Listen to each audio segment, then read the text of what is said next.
ध्यान में जाना क्यों जरूरी है और ध्यान से हमें मिलता क्या है। ध्यान से हम अपने को पाते हैं क्योंकि हम अपने बाहरी दुनिया से कट कर लेते हैं, बाहरी दुनिया से हट जाते हैं और हम अपने अंदर खोजते हैं, हम अपने आप को। और आदमी खोजता कब है? जब उसे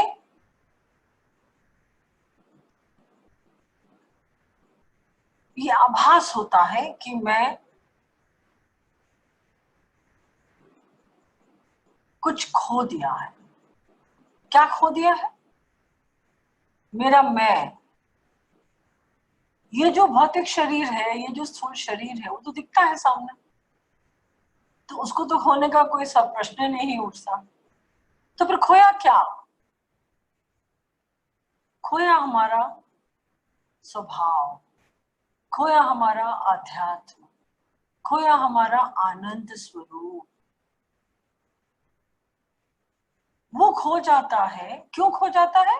क्योंकि हम लोग इस माया के प्रपंच में, इस पूरे संसार के प्रपंच में, ग्लैमर में, भौतिक चीजों में उलझ जाते हैं। उलझना बुरा नहीं है, उलझेंगे नहीं तो सुलझेंगे कैसे? उलझना तो जरूरी है, तभी तो हम आए हैं इस दुनिया में ना। तभी तो हमने ये जन्म लिया है, तभी तो हम लोग आत्मा ने शरीर लिया है। तो इसलिए उलझना तो जरूरी है, तभी आए हैं। और उलझ के आए हैं सुलझने के लिए। तो जो मनुष्य, जो जीवात्मा सुलझने की चेष्टा नहीं करता है, वो उलझा ही रह जाता है और उसका जाना आना लगता रहेगा जब तक वो सुलझने की चेष्टा न करे। ये लॉ है। This is law of the universe.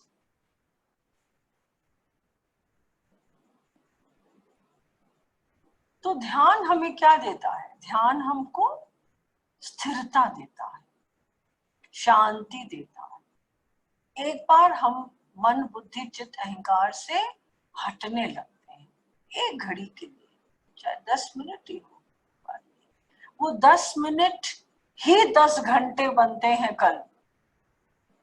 लेकिन वो 1 मिनट भी हम नहीं बैठे तो हम, तय है ये बात कि हम जीवन में सुलझ नहीं पाएंगे।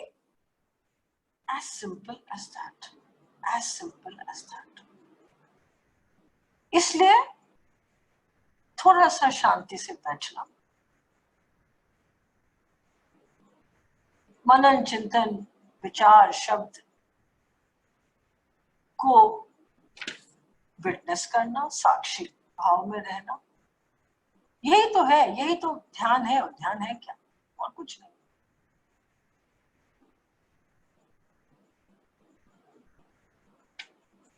सो अभी शांति से हम बैठेंगे, पीठ सीधी करेंगे, हाथ ज्ञान मुद्रा में अपने थाइस में रखेंगे, चेहरे पे मुस्कान रखेंगे, आंखें धीरे से विनम्रता से नम्र नमन में रहेंगे। लेकिन चारों इंद्रियां बंद रहेंगी, सिर्फ एक कान खुला रहेगा। कानों को सुनने दो, आंखों को देखने मत दो, जवान को बोलने मत दो, हाथों को ज्ञान मुद्रा में रखो, स्पर्श मत करने। सारी इंद्रियों को एक बार लॉक एंड की में डाल देते हैं, सिर्फ एक कान को खुला रखते हैं, बिकॉज कान से जो ध्वनि अंदर जाएगी उस ध्वनि की चर्चा ध्यान के बाद करेंगे। आज थोड़ी चर्चाएं हैं, आनंद है, आज मजा है, fun day off end of the week, that's why.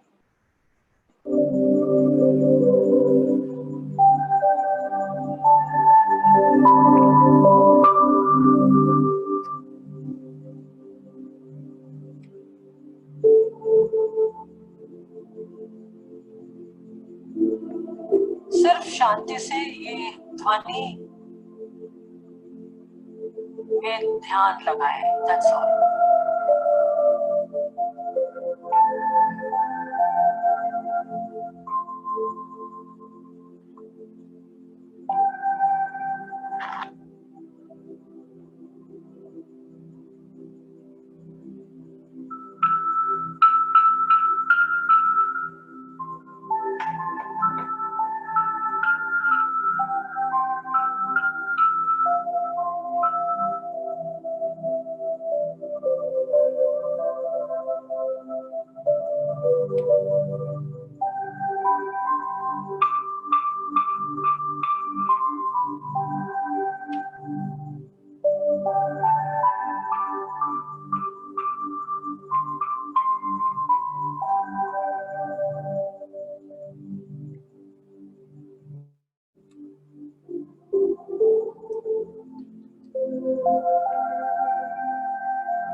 अब धीरे से ओम की चैंटिंग करेंगे सब कोई।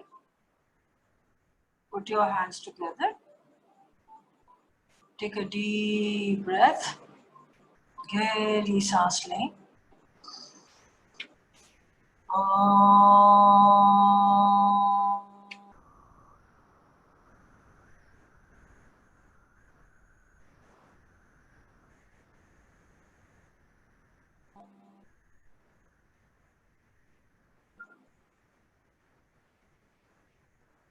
जय गुरुदेव, जय गुरुदेव।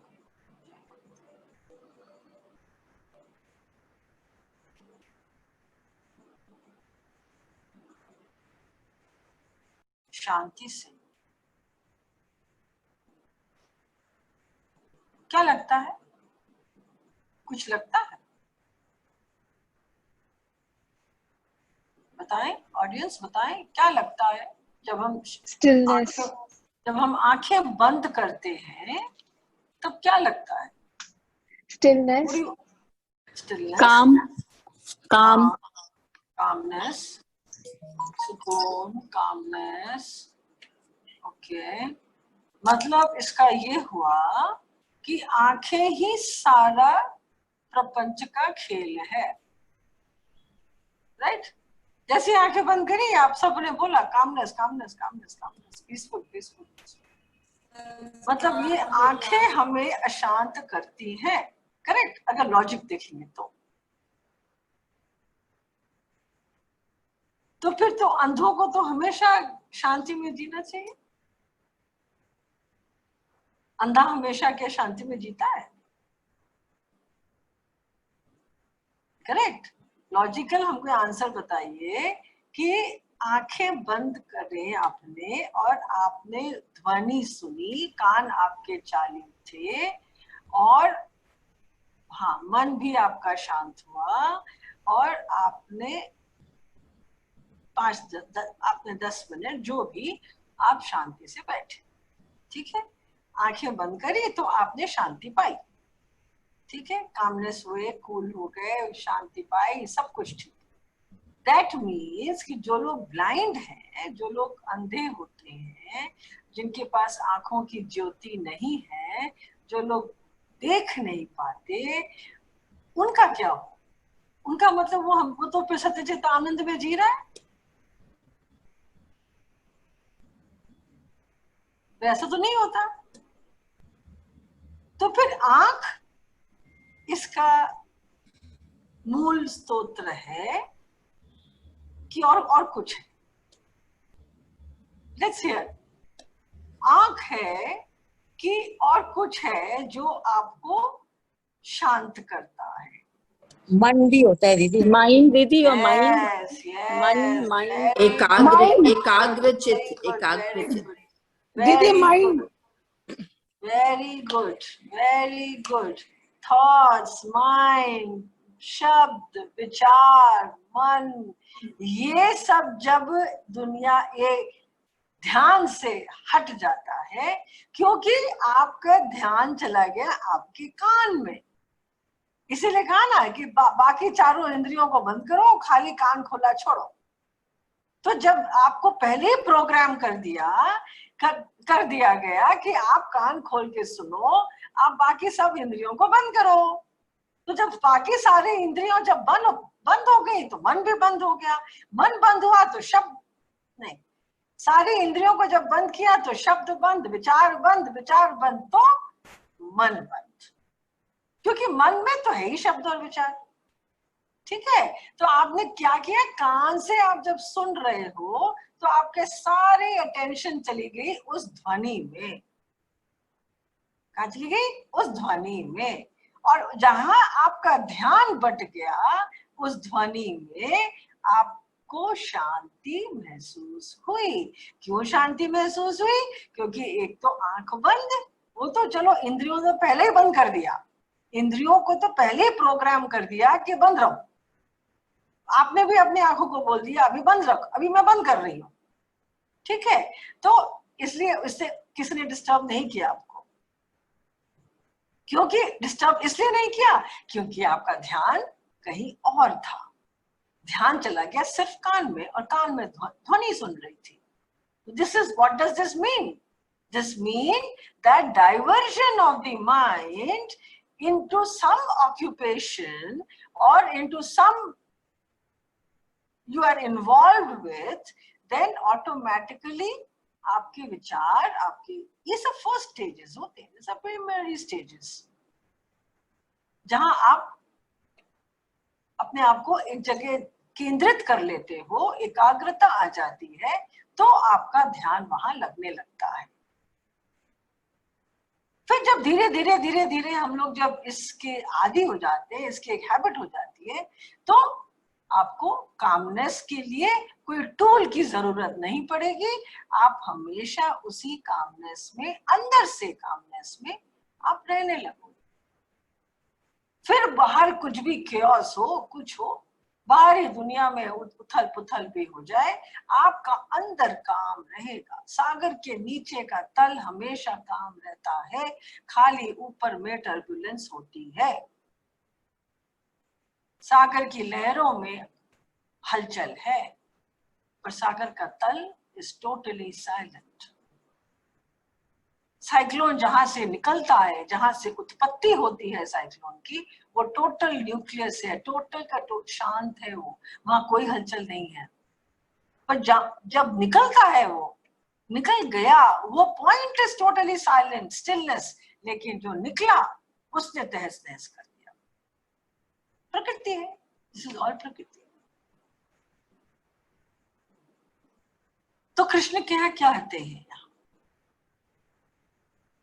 मैं ही ध्यान हूं, मैं ही ओंकार हूं। जब ध्वनि की बात करते हैं, तो जब ध्वनि से हम लोग सिर्फ रिलेट किसको करते हैं? सबसे उच्च कोटि का ध्वनि क्या है? सबसे ऊंचा अस्तित्व क्या है? कहाँ है? तब भगवान कहते हैं कि मैं ही वो परम अस्तित्व है हूं, जहां सिर्फ ध्वनि ही पहुंचती है, सिर्फ ध्वनि ही पहुंचती है। जिसने कभी जन्म नहीं लिया और जो कभी मिटेगा नहीं, क्योंकि जन्म नहीं लिया तो मिटेगा कैसे? मिटेगा नहीं, और न उसने कोई जन्म लिया।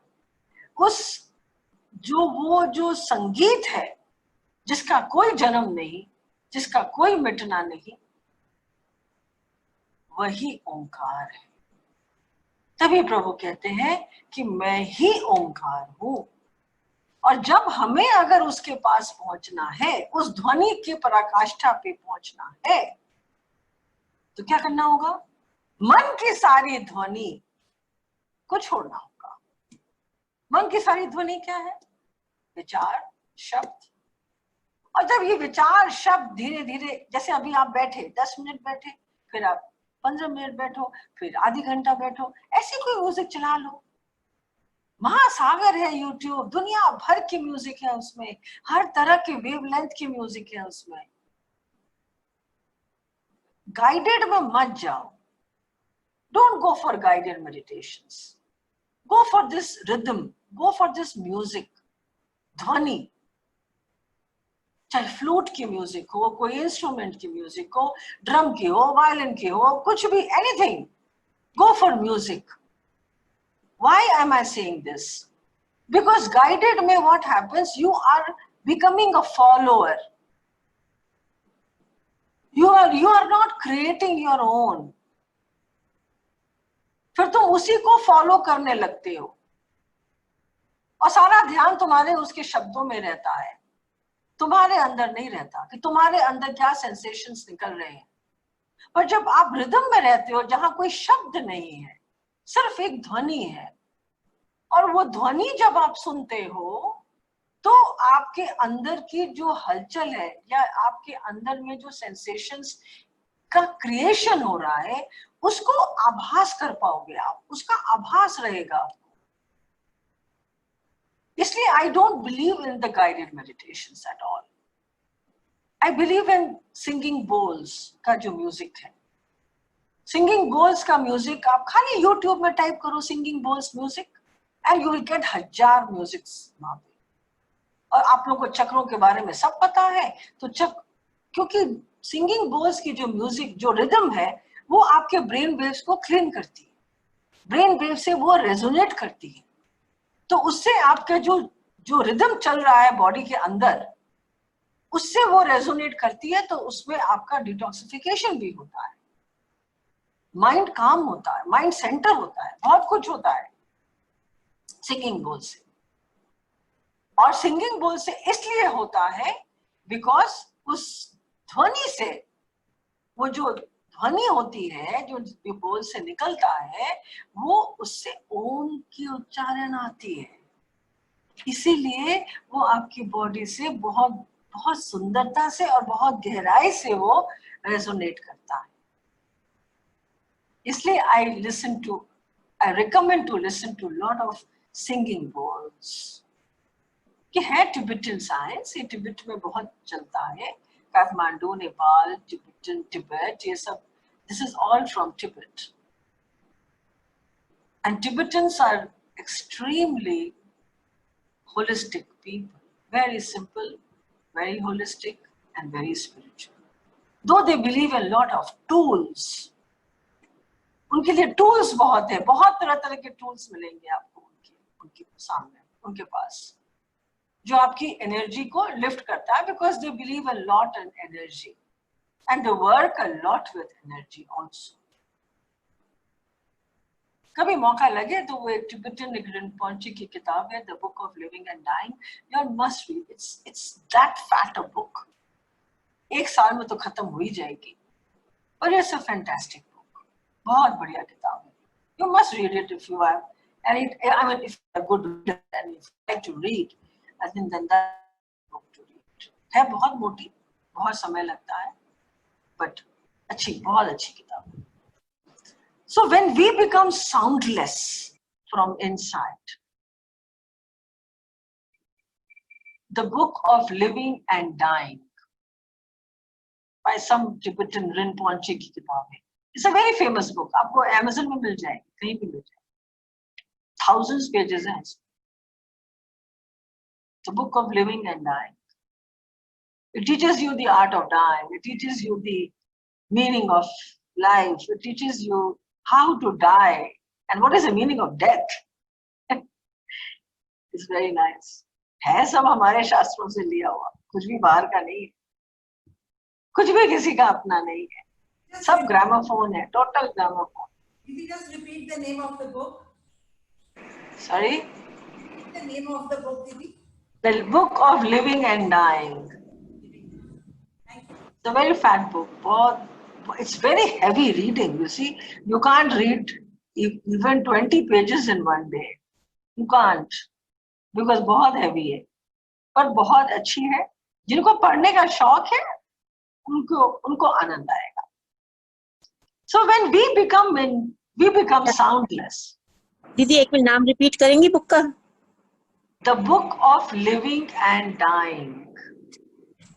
इसमें some Tibetan name है, मुझे नाम ऐसा नहीं याद आ रहा है, but हाँ रिनपोंचे है. ये सब रिनपोंचे ने लिखी. जो लामा के नेक्स्ट होते हैं ना कैटेगरी में, स्टेटस में, those are called रिनपोंचे. So some Rinpoche has written this book. Very nice. So we become soundless. The Book of Living and Dying. Yes, the Book of Living and Dying. We become soundless, then Om, एक नाद निकलता है हमारे अंदर से, और वो है ओमकार. इसीलिए भगवान हमारे अंदर विराजते हैं, ओमकार के रूप में विराजते हैं. और नाद तो निकलता ही है. ये तो बहुत एक्सपीरियंस हुआ है इसका, अपने आप निकलता है. जब आप ओम ओम ओम चैंटिंग करते हो ना, तब नहीं, बस उसमें तो एफर्ट लग रहा है, आपका बॉडी लगा हुआ है उसमें.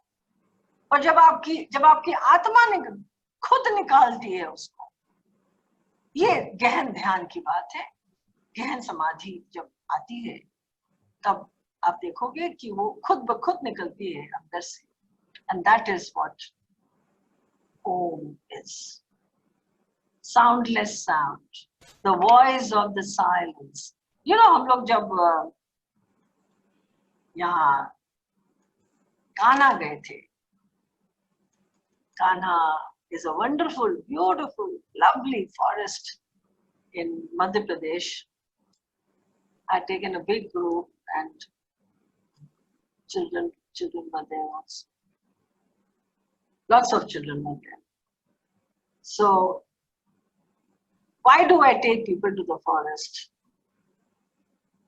Because forest में जो रात के 11 बजे जो silence होता है ना, that's a soundless silence. उसको experience कराने के लिए I take people to the forest.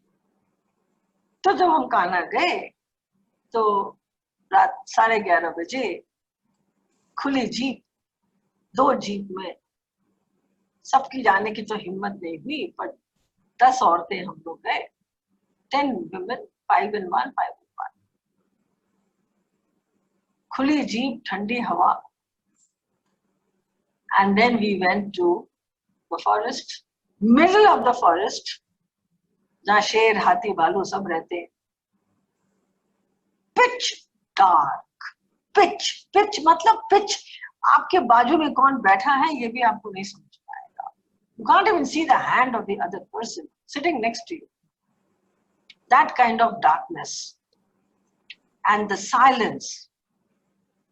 If you really have to experience the outside environmental silence, you have to go to a deep forest. And then you see the experience what is silence. बाहर का silence. और वो बाहर का silence automatically आपको अंदर से silence कर देता है. People were cold, believe me. People were cold. ठंडे हो गए थे हाथ. Why? Fear. Fear goes hand in hand. Fear was there. क्योंकि खुली जीप, रात का अंधकार, जंगली जानवरों का भय. बट कुछ नहीं होता है, कुछ भी नहीं होता है. This is how we do exercises to conquer your fear. इसी से तो आप अपने मन से बाहर निकलते हो ना. और जब मन से बाहर निकलते हो, तब मन के नीचे जाते हो तो बेहोश होते हो. जब कोई बहुत शराब पी लेता है तो क्या होता है उसके साथ? वो मन के नीचे चला जाता है, बेहोश हो जाता है। और इसी मन के ऊपर चले जाते हो, जब आप पार कर जाते हो उसको, तो समाधि लग जाती। तो खेला मन का ही तो है। तो मन को जैसे घुमा लो घूम जाएगा। आप बोलो नहीं मैं तो नहीं डरती हूँ, डरने का क्या है इसमें? जाएंगे क्या? What can an animal do? Nothing. क्या लेगा? जान ले लेगा, ओके ले लेगा। This is how we have to practice ourselves कि जिसको भी अंधकार से डर लगता है ना, सबसे पहले तो अपने कमरे में सारे बत्तियां को बंद करो और जाओ उस अंधकार। Fight that darkness. You are home. You're not somewhere in the forest. And that experience, when we came back the next morning, when I asked everyone, this is what a beautiful experience. But it became beautiful because nothing untoward happened.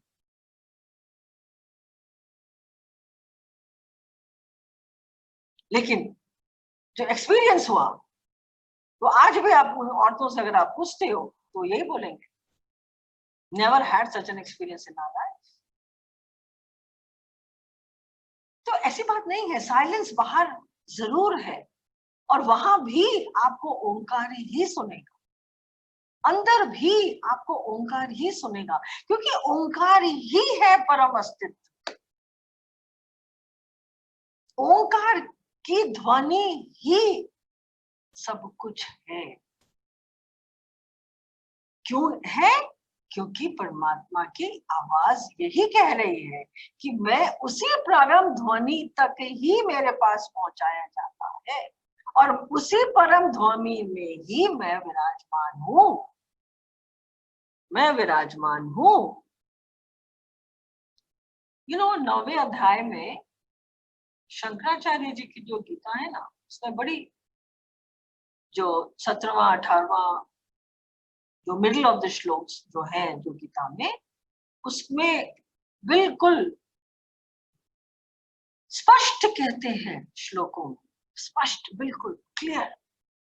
मैं ध्यान से सुनना इसको, मैं शंकर भाष्य की आपको इसकी जो श्लोकों का जो मीनिंग है, 4-5 लाइन का जो अर्थ है, नॉट मीनिंग, जो अर्थ है खाली, वो मैं सुना रही हूँ। मैं ही इस जगत, ये 7वां श्लोक है, मैं ही इस जगत का उत्पन्न करने वाला पिता और उसकी जन्मदात्री माता हूँ, तथा मैं ही प्राणियों के कर्म फल का विधान करने वाला विधाता और पितामह अर्थात पिता का भी पिता हूँ, तथा जानने के योग्य पवित्र करने वाला ओंकार ऋग्वेद, सामवेद, यजुर्वेद सब कुछ मैं ही हूं। फिर आगे कहते हैं 18वें श्लोक में, तथा इसमें जिसमें सब स्थित होते हैं वह स्थान प्राणियों के कालांतर में उपभोग करने योग्य कर्मों का भंडार रूप निधान और अविनाशी बीज भी मैं ही हूं, अर्थात उत्पत्तिशील वस्तुओं की उत्पत्ति का अविनाशी कारण भी मैं ही हूं। जब तक संसार है तब तक उसका बीज भी अवश्य रहता है। इसको अपना जरा आंख बंद करके सुनिए, आपको लगेगा जैसे भगवान की वाणी भगवान खुद सामने खड़े होके कह रहे हैं आपसे। ठीक है, जब तक संसार है तब तक उसका बीज भी अवश्य रहता है, इसीलिए बीज को अविनाशी कहा है, क्योंकि बिना बीज के कुछ भी उत्पन्न नहीं होता और उत्पत्ति नित्य देखी जाती है। इससे यह जाना जाता है कि बीज की परंपरा का नाश नहीं होता।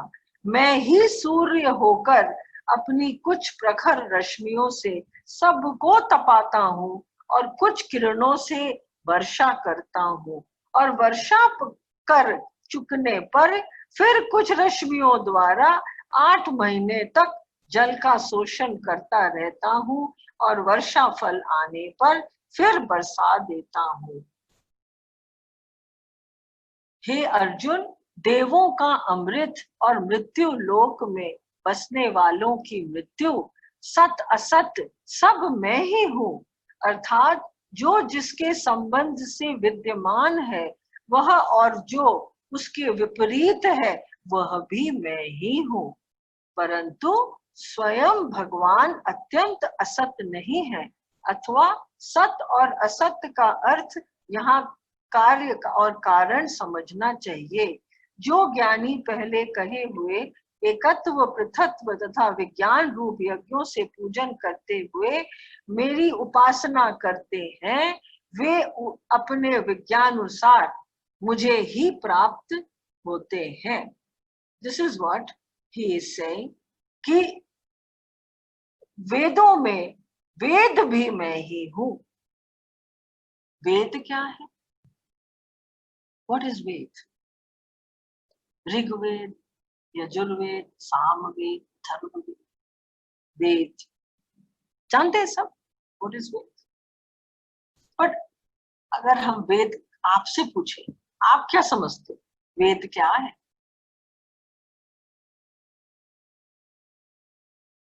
बताइए व्हाट इज वेद। भगवान कितने स्पष्ट रूप में कह रहे हैं कि मैं ही वेद हूं,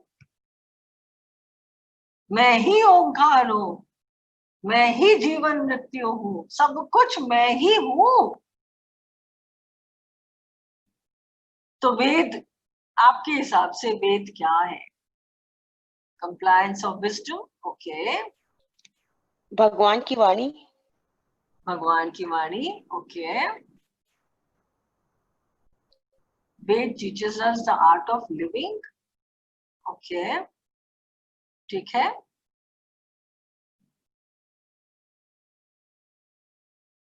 और क्या? और कौन बोल रहा है? आज मैंने कहा ना आज चर्चा करें। शास्त्र नहीं, वेद शास्त्र नहीं, शास्त्र से कहीं ऊंचा है, कहीं ऊपर है। सनातन धर्म। सनातन धर्म, धर्म की बात मत करो। धर्म तो एक लीनिएज हो गया, धर्म की बात नहीं है। Veda is something beyond, beyond all the scriptures, beyond all the books. Everything has come out from the Ved itself. सारी सृष्टि। हाँ जी, सारी सृष्टि। सारी सृष्टि का नक्शा, from where the सृष्टि की fundamentals, from where the सृष्टि का principles has come out, that is Ved. मतलब सारा ज्ञान जो उस परम ध्वनि की तरफ, लिख लो इसको, वेद की परिभाषा क्या है? सारा ज्ञान जो उस परम ध्वनि के पास पहुंचने का रास्ता बताता है, वो है वेद। और वेद कोई सीमित किताब नहीं है, इसीलिए इसका कोई ऑथर नहीं है, कोई लेखक नहीं है वेद का।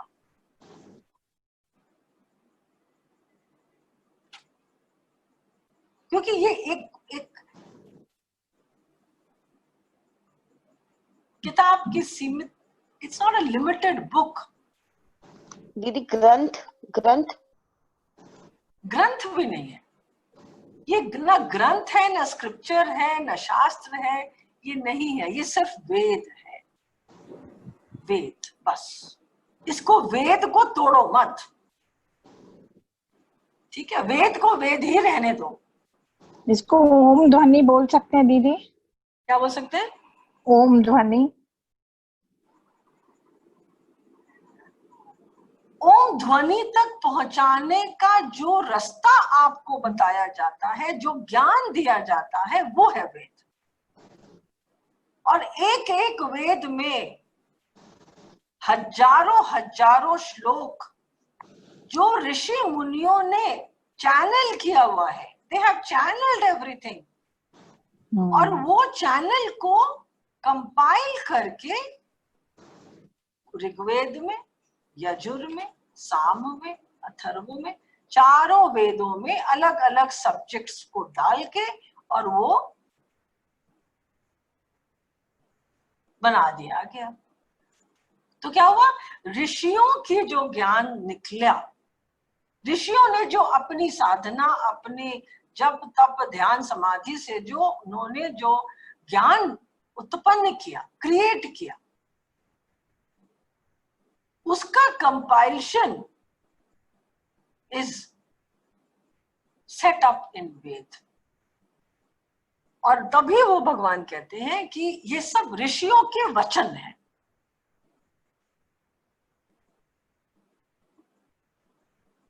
समझे आप? ये सब ऋषियों के वचन हैं जो एक साथ कंपाइल्ड कर दिए गए। इसलिए इसमें कोई ऑथर नहीं है कि ये रिटन बाय वेद व्यास और रिटन बाय गुरु वशिष्ठ, ये सब कुछ नहीं है। It's whosoever, it's by whosoever।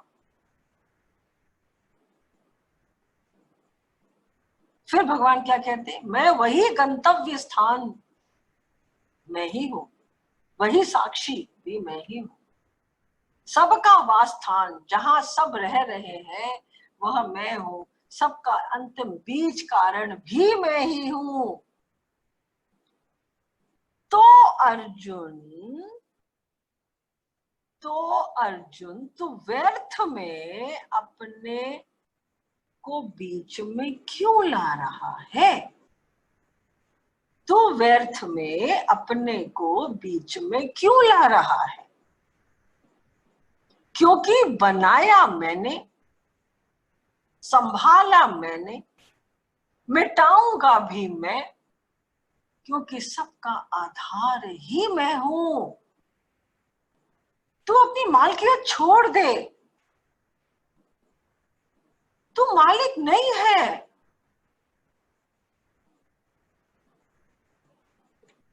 क्योंकि यही मालकियत तेरे दुख का कारण है। क्योंकि तू समझ रहा है कि तुझे मारना है वो सारे धुरंधरों को, तू समझ रहा है कि तू मार रहा है, तू नहीं मार रहा। तू अपनी मालकियत को छोड़ दे, त्याग दे।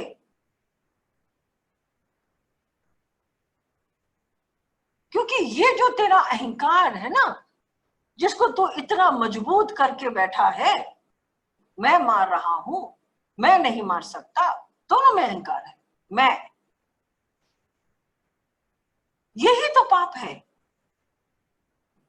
जब हम अपने अहंकार को मजबूत करते हैं, स्ट्रॉन्ग करते हैं, उघाड़ते हैं, उजागर करते हैं, उसे पूरी की पूरी एनर्जी दे देते हैं, पूरा ध्यान दे देते हैं, पूरी एकाग्रता उसी अहंकार में जब हमारी रह जाती है तो हम उसको बहुत मजबूत कर लेते हैं। और जब वो मजबूत होता है तो हमसे गलत काम भी हो जाते हैं।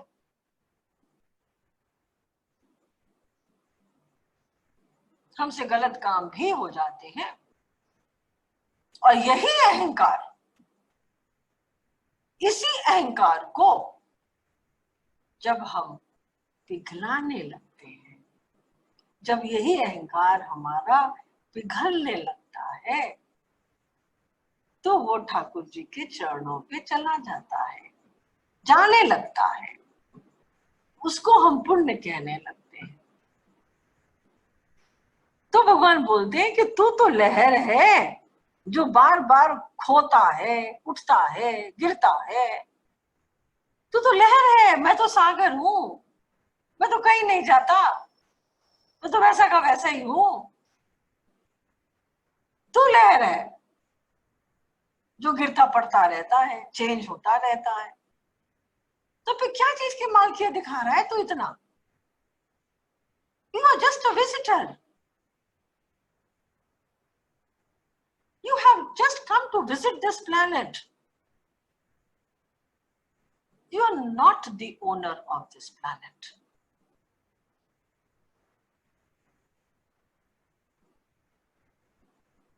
जब तू है तो भी मैं हूं और मैं रहता हूं।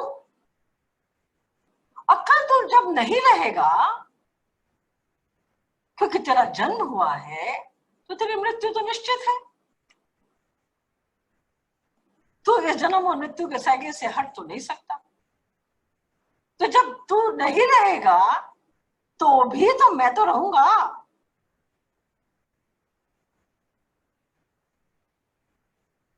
जब तू है तब भी मैं हूं, जब तू नहीं है तभी भी मैं रहूंगा। तो मैं ये क्वेश्चन आपसे कर रही हूं कि कृष्ण इतना मैं हूं मैं हूं मैं हूं मैं हूं ऐसा क्यों कह रहे हैं अर्जुन से? वाई? कि सब कुछ मैं ही हूं, वेद भी मैं, ओंकार भी मैं, स्थान भी मैं, गंतव्य भी मैं, भावना भी मैं, जन्म भी मैं, मृत्यु भी मैं, सब कुछ मैं ही हूं, मालिक भी मैं हूं। तो ये इतना मैं हूं भगवान। वो अर्जुन को ये रियलाइज कराना चाहते हैं कि तुम you are not responsible for anything, I am the responsibility, you just do your work. उसको सरेंडर कराने के लिए, उसका वर्ड सरेंडर कराने, वो समर्पण। ओके, और क्या? उसको ट्रांसफॉर्म करने के लिए। हाँ, जिससे अर्जुन का मैं हट जाए, उसका अहंकार, अहंकार बोलो, स्वाभिमान बोलो, उसका धनुर्धारी का स्टेटस बोल लो, कुछ भी बोलो, ऐसे वो हट जाए। उसके लिए भगवान इतना उससे दिलासा दिला रहे हैं कि तू क्या चीज की चिंता कर रहा है, ये सब कुछ मैं ही तो हूं, मैं ही कर रहा हूं सब कुछ, तो तेरा तो कोई रोल ही नहीं है इसमें, तो तू क्यों परेशान हो रहा है, क्यों मालकिय दिखा रहा है अपनी? Correct, to help him in completing his own self. उसका दुविधा, उसकी ईगो, सबको नष्ट करने के लिए भगवान ने सारी जिम्मेवारी अपने ऊपर ले ली। तो ये क्या भगवान का अहंकार है क्या? ये क्या है? ये व्हाट इज इट?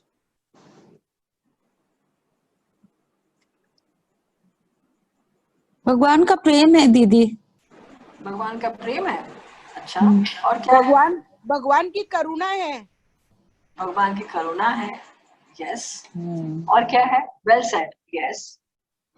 सत्य है। यस, ये भी सही है। भगवान की करुणा है, सत्य है, भगवान की जिम्मेवारी है, मित्रता है, भगवान की मित्रता है, और भगवान तो भक्त वत्सल है, तो वो तो अपने भक्त के लिए कुछ भी अपने ऊपर लांछन लेने को लिए तैयार रहते हैं। अर्जुन भक्त है, लीला है, ऑफ कोर्स लीला तो है, सभी कुछ लीला है उसकी। तो भगवान तो भक्त वत्सल है ना, तो अर्जुन से बड़ा तो कोई भक्त नहीं उनके लिए। तो वो अर्जुन को ऊपर उठाने के लिए अपने ऊपर, अगर समाज आगे की पीढ़ियां भी अगर ये भी कहती हैं कि भगवान ये खुद तो इतना मैं हूं मैं हूं मैं हूं मैं हूं कर रहे हैं, तो उनका मैं कहाँ कहाँ क्यों नहीं जा रहा? बोल सकते हैं ना, जो लोग नास्तिक होते हैं बोल सकते हैं। जो भक्त हो गए वो नहीं बोलेंगे, पर जो नास्तिक होते हैं, जो लोग भगवान को नहीं मानते, जो कृष्ण को भी नहीं मानते, वो लोग कह सकते हैं ये बात। तो ये तो उनका परसेप्शन हुआ ना, भगवान का तो कुछ लेना देना है नहीं इसमें। But look at his declaration. He is declaring it with so much of authority. His authoritativeness. भक्त वत्सलता। बिल्कुल भक्त वत्सल ही। और ये वो अर्जुन को क्यों? आप अगर अर्जुन जैसी भक्ति करोगे, शरणागति में जाओगे, तो आपको भी यही बोलेंगे, वो सेम चीज बोलेंगे। इसीलिए ये बातें भगवत गीता में आ गई कि पीढ़ियों पीढ़ियों पीढ़ियों तक लोग इसी वाणी को सुनते रहे, इन्हीं श्लोकों को समझते रहे। यस, मैं मुक्त करूंगा तुझे पापों से, मैं मुक्त करूंगा, क्योंकि मैं तो मुक्त हूं। और जो मैं मुक्त हूं तो तुझे तो मैं ही मुक्त कर सकता हूं, और कौन करेगा? तो अहंकार को मिटाने के लिए, क्योंकि हमारा तो अहंकार ही सब कुछ है जो हमें नीचे गिराता है या ऊपर उठाता है।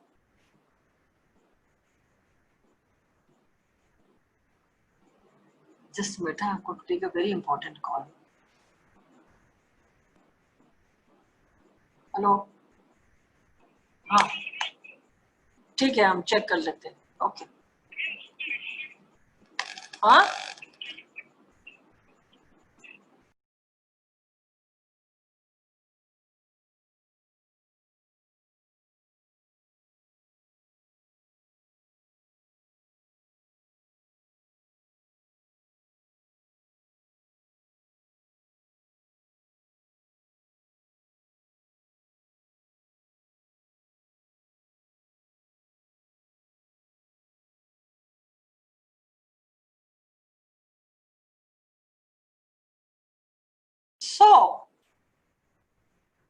इसी अहंकार ने हमें आगे बढ़ाता है या नीचे लाता है, या बेहोश करता है या समाधि में लेके जाता है। ठीक है, सो अब ये बताइए दीदी, वन से आपने ये इसका क्या मतलब समझाया कि भगवान क्यों इतना मैं कर रहे हैं यहाँ पे? नहीं बेटा, ऐसा था ना कि भगवान जो ये कह रहे हैं ना कि मैं ही वेद हूँ, मैं ही शास्त्र हूँ, हाँ। मैं ही, तो मैं तो भगवान खुद कर रहे हैं। ठीक है, तो फिर अर्जुन को क्यों मना कर रहे हैं? कि अगर वो ये कहता है कि मैं, लेकिन भगवान के मैं तो अहंकार नहीं है ना। ये क्या है दीदी, क्या है फिर? नहीं, वो अहंकार नहीं है, वो अथॉरिटी है, वो डिक्लेरेशन है, वो भगवान की ओथ है। ठीक है, कि अगर, और वो तो भक्त वत्सल है, वो तो कुछ भी बोल सकते हैं, because he is above of course, he is above any kind of a duality. वो तो मन बुद्धि चित्त अहंकार चारों से परे है ना। यस, तो वो अथॉरिटी बोल रही है उनकी, वो नहीं बोल रहे। उनकी जो एनर्जी है, उनकी जो वाणी है, उनका जो अंदर की जो एक पहचान है, जो वो खुद को पहचाने हैं, उसकी वाणी है ना ये। तो ये authoritatively he is saying like this, so he can't be wrong. और वो सब कुछ बोल रहे हैं। वही तो कहा ना कि अगर दूसरे उन्हें गलत भी समझते हैं तो उनके कोई फर्क नहीं पड़ रहा, because he is above all this. Right, of and course. then he is trying to transform Arjun, कि अर्जुन का मैं खत्म हो तो मैं अपना मैं के लिए गाली खाने के लिए भी तैयार हूँ, कोई बात नहीं। ये उनकी भक्त वत्सलता है। Okay. You understand? So basically authority, it's his authority speaking. It's the authority. Right. आज हम लोग बोल सकते हैं क्या ऐसे कि मैं ही वेद हूँ, मैं ही शास्त्र हूँ, मैं ही गंतव्य हूँ, मैं ही सत्य, मैं ही असत्य, मैं ही पाप, मैं ही पुण्य? Can we say like this? We can't. Why? क्योंकि हमारा अहंकार सामने आता है। तो हम अहंकार से बोलेंगे कि मैं बहुत सुंदर हूँ, मैं बहुत रिच हूँ, मैं बहुत ये हूँ, मैं बहुत वो हूँ। आप बोलोगे संसार को लेके, हाँ आप बोलोगे मैं तो हमेशा सच बोलती हूँ, ठीक है, लेकिन उसमें हमारा मैं आ जाता है ना। यस, ठीक है ना। सो ये अथॉरिटी की बात है। और ये तो भगवान तो भैया भगवान है, वो तो परमात्मा कुछ भी बोलेगा। विश्वास करना नहीं करना हमारे हाथ की बात है।